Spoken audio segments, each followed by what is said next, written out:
Use the formula MPG equals km per L times 2.35214583 and apply cell references, so each cell multiplies the corresponding kilometer per liter value by that constant. Think of the spreadsheet like a table, where one column has numbers for kilometer per liter, and the next column will show miles per gallon automatically. In the formula bar, type equals, click the cell with the kilometer per liter number.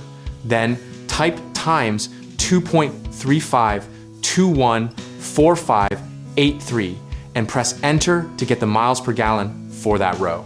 To convert a whole column, drag the little square in the cell corner down the column or double click it, and every row will calculate using its own kilometer per liter cell reference. If you prefer a calculator, enter the kilometer per liter value, press multiply, enter 2.352144583, and then equals to see the result.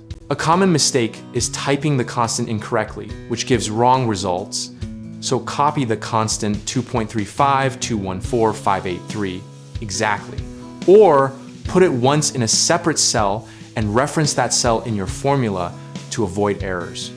Another mistake is using a fixed cell reference when you mean a relative one, which can cause every row to use the same kilometer per liter value.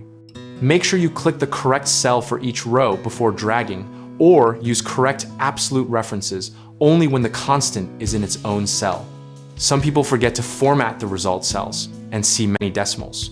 So set the number format to show a reasonable number of decimal places to make results readable. For more step-by-step examples and downloadable spreadsheets, visit www.gumballdegree.com.